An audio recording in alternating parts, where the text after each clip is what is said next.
अब रुक कर लेते हैं न्यूज अपडेट की खबर की ओर। रायपुर से बड़ी खबर आ रही है, जहां मुख्यमंत्री विष्णुदेव साय के आज के कार्यक्रम आपको बता दें। आज विभिन्न कार्यक्रमों में शामिल होंगे। सुबह 11 बजे मुख्यमंत्री निवास में लेंगे बैठक। दोपहर 11:45 पर रायपुर से सुकमा के लिए होंगे रवाना।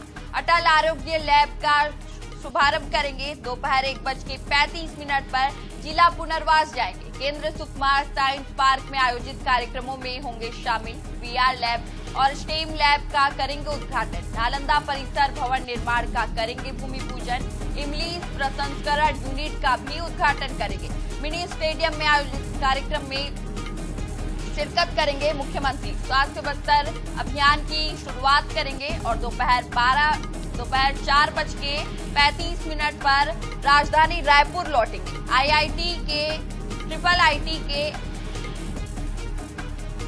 नवा रायपुर में MY भारत बजट आवेश 2026 में शामिल होंगे।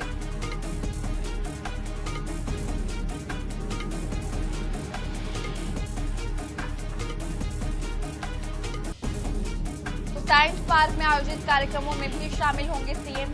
VR लैब और स्टेम लैब का उद्घाटन करेंगे।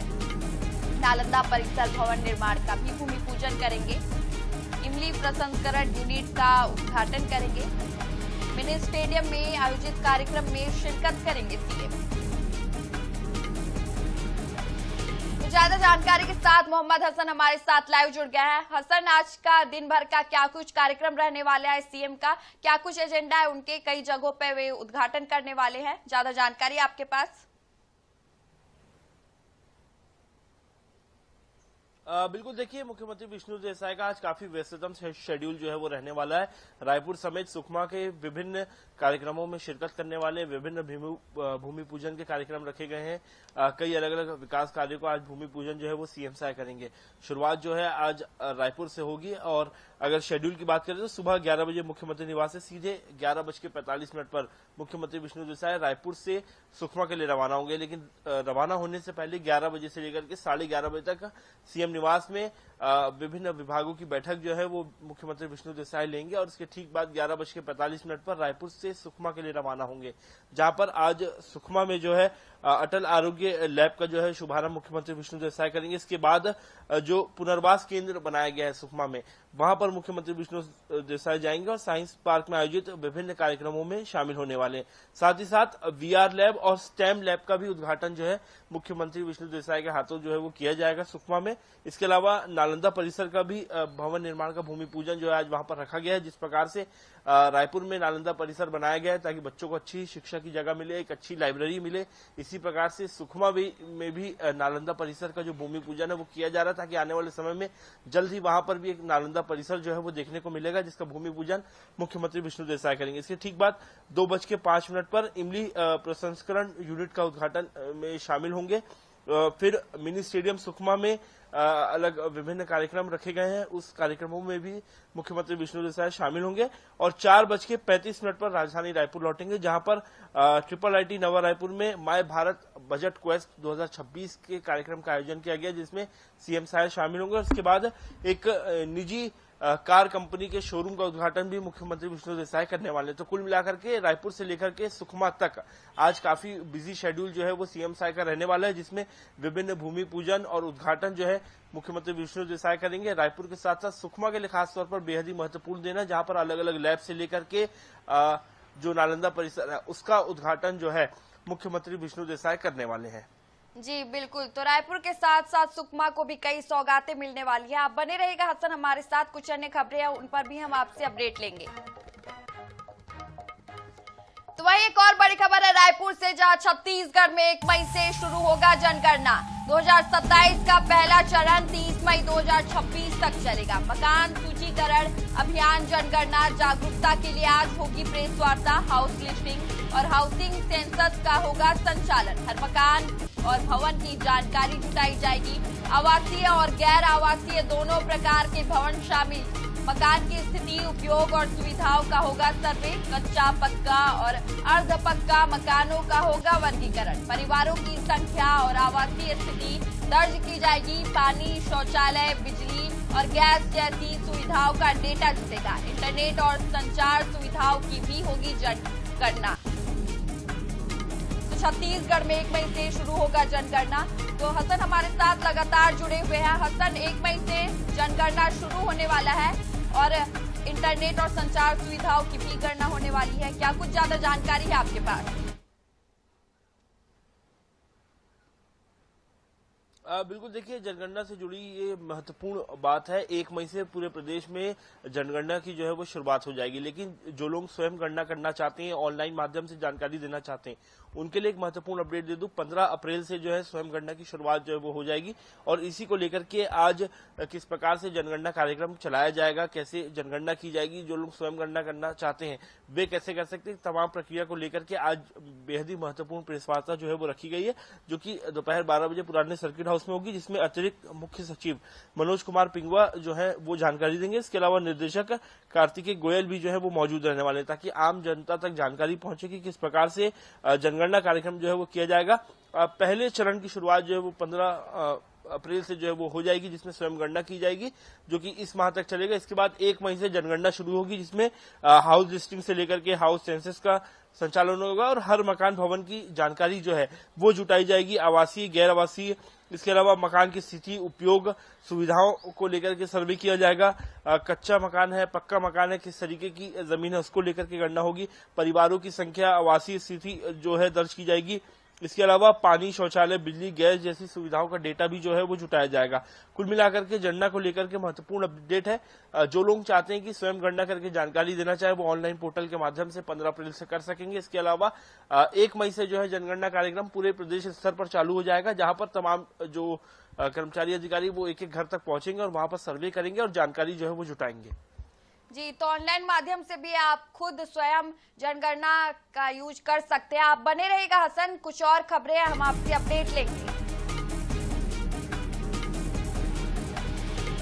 वहीं एक और बड़ी खबर है रायपुर से, जहां 15 अप्रैल को साय कैबिनेट की अहम बैठक। बस्तर के विकास को लेकर लिए जा सकते हैं बड़े फैसले। औद्योगिक विकास और निवेश बढ़ाने पर भी चर्चा संभव। बस्तर रोड मैप 2.0 के तहत रोजगार और सुविधाओं पर फोकस। खाद बीज की उपलब्धता पर भी चर्चा होगी। तो औद्योगिक विकास और निवेश पर भी चर्चा संभव है। बस्तर रोड मैप 2.0 के तहत रोजगार और सुविधाओं पर फोकस होगा।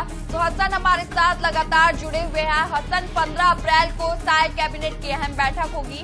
मुख्य विषय तो यही रहेगा कि बस्तर के विकास को लेकर कई बड़े फैसले किए जाएंगे। ज्यादा जानकारी आपके पास? बिल्कुल, देखिए बस्तर में नक्सलवाद खत्म होने के बाद अब साय कैबिनेट की अहम बैठक जो है वो होने जा रही है। 15 अप्रैल को साय कैबिनेट की बैठक होगी, जिसमें तमाम जो कैबिनेट मंत्री वो शामिल होंगे। खास तौर पर इस कैबिनेट बैठक में बस्तर पर जो है वो पूरा फोकस रहने वाला है। जिस प्रकार से वहां पर नक्सलवाद खत्म हुआ है, अब उसके बाद बस्तर को कैसे विकास करना है, वहां पर किन किन योजनाओं को चलाना है, कैसे वहां के आदिवासियों तक, वहां के स्थानीय लोगों को योजनाओं का लाभ पहुंचाना है। इसके अलावा स्वास्थ्य और शिक्षा, ये 2 बेहद ही महत्वपूर्ण विषय है जो साय कैबिनेट की बैठक में जो है चर्चा की जाएंगी। उसको लेकर के रोड मैप तैयार किया जाएगा कि बस्तर के लोगों तक कैसे बेहतर स्वास्थ्य सुविधाएं पहुंचाए।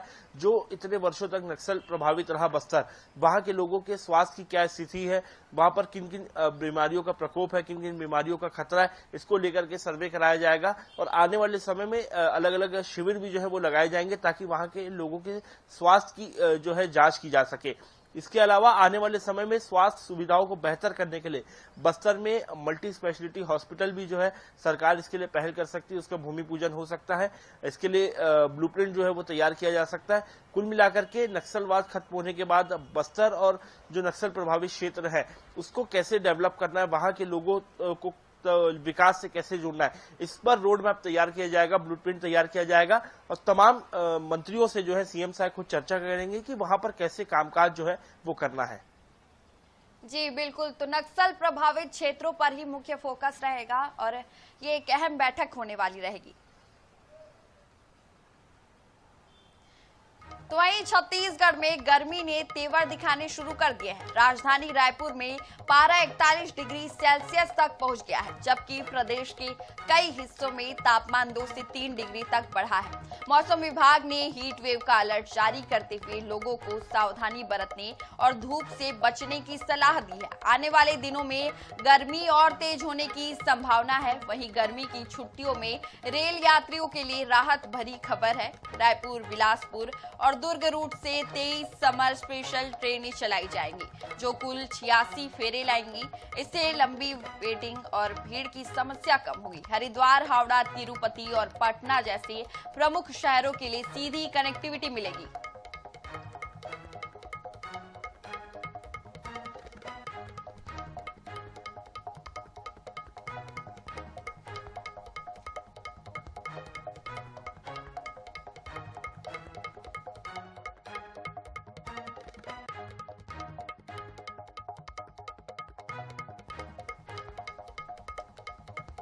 तो हसन हमारे साथ लगातार जुड़े हुए हैं। हसन, अब गर्मी का मौसम आ ही गया है। कई जगहों पर कई तापमान बढ़ चुका है। प्रदेश के कई हिस्सों में 2 से 3 डिग्री तक तापमान बढ़ा है। मौसम विभाग ने हीट वेव भी अलर्ट जारी कर दिया है। क्या कुछ ज्यादा जानकारी है आपके पास?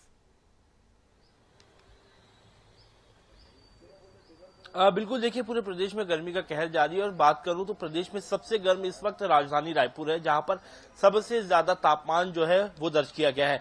प्रदेश का सबसे ज्यादा तापमान राजधानी रायपुर में 41 डिग्री जो है वो कहीं ना कहीं सामने आया है। 41 डिग्री जो है राजधानी रायपुर का तापमान है। इसके अलावा रायपुर के अलावा बात करें तो तमाम अलग अलग जिलों में, अधिकतर जिलों में 40 डिग्री तक जो तापमान है वो पहुंच चुका है, यानी कि लू तपिश से लोग जो है वो कहीं ना कहीं परेशान नजर आ रही हैं। मौसम विभाग ने हीट वेव को लेकर के भी अलर्ट जारी किया है। 15 अप्रैल से प्रदेश के अलग अलग जिलों में हीट वेव चलने की संभावना जताई है। मौसम विभाग ने कहा है कि कोशिश करें कि दोपहर के वक्त जो है वो बाहर ना निकले, क्योंकि हीट वेव रहेगी। इसके अलावा अगर बात करूं तो आने वाले समय में और भी तापमान में कहीं ना कहीं बढ़ावट जो है वो देखने को मिल सकती है। फिलहाल राजधानी रायपुर सबसे ज्यादा गर्म है, ऐसे में अब हीट वेव पर जो अलर्ट है वो जारी किया गया है। सन, आपका तमाम खबरों पर जानकारी देने के लिए। वहीं सूरजपुर से बड़ी खबर है। कृषि विकास अधिकारी रिश्वत लेते गिरफ्तार। सोहन लाल भगत रिश्वत लेते रंगे हाथ गिरफ्तार। 3 लाख रुपए की मांगी थी रिश्वत। 1 लाख रुपए की पहली किस्त लेते पकड़ा। एसीबी और ईओडब्ल्यू की संयुक्त कार्रवाई। बीज कंपनी के सेल्स मैनेजर से मांगी थी रिश्वत। झूठे मामले में फंसाने की धमकी भी दी थी। तो बीज कंपनी के सेल्स मैनेजर से रिश्वत मांगी गई थी, झूठे मामले में फंसाने की धमकी भी दी गई थी। तो सूरजपुर से ये बड़ी खबर आ रही है, जहां कृषि विकास अधिकारी रिश्वत लेते हुए गिरफ्तार हुए हैं। 3 लाख रुपए की रिश्वत मांगी थी। अधिकारी ने 1 लाख रुपए की पहली किस्त ले रहे थे, तभी वे पकड़े गए। एसीबी और ईओडब्ल्यू की संयुक्त कार्रवाई है ये।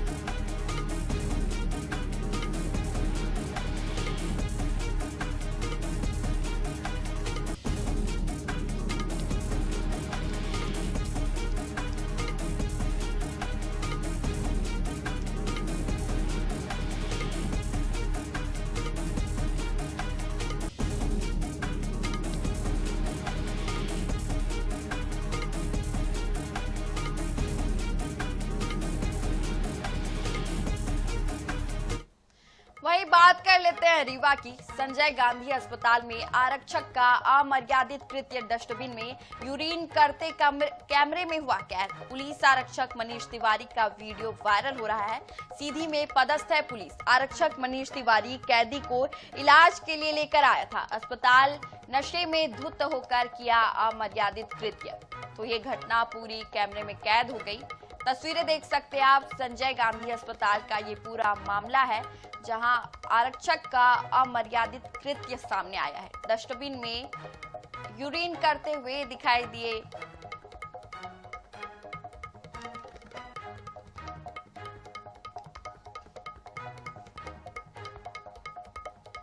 वहीं गर्मी की छुट्टियों में अगर आप हवाई सफर की प्लानिंग कर रहे हैं तो ये खबर आपके बजट पर भारी पड़ सकती है।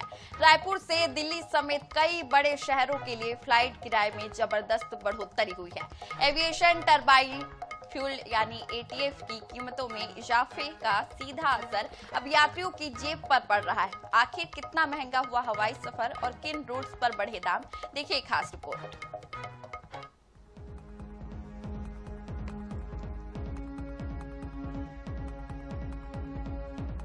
गर्मी का मौसम आते ही हवाई सफर महंगा हो गया है। रायपुर से दिल्ली का हवाई किराया करीब 2000 रुपए तक बढ़ गया है। दरअसल एविएशन टर्बाइनल फ्यूल यानी कि एटीएफ की कीमतों में बढ़ोतरी के चलते एयरलाइंस कंपनियों ने किराए बढ़ा दिए हैं। इंडिगो से लेकर एयर इंडिया तक लगभग सभी एयरलाइंस ने एयर फेयर में इजाफा कर दिया है। गर्मी की छुट्टियों में जब लोग बड़ी संख्या में घूमने फिरने निकलते हैं, ऐसे समय में किराया बढ़ना यात्रियों के लिए बड़ा झटका साबित हो रहा है। घरेलू ही नहीं बल्कि अंतर्राष्ट्रीय उड़ानों पर भी इसका असर साफ दिखाई दे रहा है। रायपुर से दिल्ली का किराया 5000 से बढ़कर 6500 और 8500 रुपए तक पहुंच गया है। वहीं राजधानी भोपाल के लिए 5500 से लेकर 8000 रुपए तक किराया हो चुका है। बेंगलुरु के लिए 7500 से बढ़कर किराया 8500 रुपए हो गया है। वहीं मुंबई के लिए 6500 से 70,000 के बीच का किराया अब बढ़कर 7500 से 8000 रुपए तक हो गया है। एविएशन फ्यूल की कीमतों में लगातार हो रही बढ़ोतरी का सीधा असर अब हवाई किराए पर पड़ा है और इसका सबसे ज्यादा असर आम यात्रियों, खासकर मिडिल क्लास परिवारों पर देखने को मिल रहा है। यानी कि साफ है, इस बार समर वेकेशन में सफर करना पहले से ज्यादा महंगा पड़ने वाला है। ऐसे में अगर आप भी छुट्टियों में फ्लाइट से यात्रा करने की सोच रहे हैं तो पहले अपने बजट की प्लानिंग जरूर कर लें, क्योंकि इस बार हवाई सफर आपकी जेब पर भारी पड़ सकता है। अगर इस बार आप गर्मी की छुट्टियों में वैकेशन प्लान कर रहे हैं और हवाई यात्रा करने वाले हैं तो इस बार आपको हवाई यात्रा करना काफ़ी महंगा पड़ने वाला है, क्योंकि रायपुर से ही केवल दिल्ली, जयपुर, मुंबई जैसे शहरों के लिए जो फ्लाइट्स हैं उनके प्राइस काफ़ी ज़्यादा बढ़ गए हैं। फेयर बढ़ने के पीछे बड़ी वजह एविएशन फ्यूल बताया जा रहा है। एविएशन फ्यूल के दाम जिस प्रकार से बढ़ रहे हैं उसके बाद अब इंडिगो और एयर इंडिया दोनों ही प्रमुख विमान कंपनियों ने अपने अपने एयर फेयर को बढ़ा दिया है। जहां पहले दिल्ली की फ़्लाइट 5000 रुपये से शुरुआत हो जाती थी, अब उसी फ्लाइट की 6000 रुपये से लेकर के 9000 रुपये तक लग रहे हैं। रायपुर से भोपाल के लिए भी 8 से 10,000 रुपये तक किराए में बढ़ोतरी हो गई है। कुल मिलाकर के हवाई सफ़र अब महंगा हो गया है। कैमरा पर्सन भूपेश आंगड़े के साथ मोहम्मद सैन, Anish 24/7 रायपुर। अब बात कर लेते हैं पेंशन योजनाओं की। ये वो योजनाएं हैं जो महिलाओं को सशक्त और आर्थिक रूप से आजाद रहने में मदद करती है, लेकिन महासमुंद में ये योजनाएं दम तोड़ती नजर आ रही हैं। आलम यह है कि हजारों हितग्राहियों को 3 से 4 महीनों से पेंशन नहीं मिला है, जिस वजह से वे कार्यालयों की चक्कर लगाने को मजबूर है। देखिए रिपोर्ट।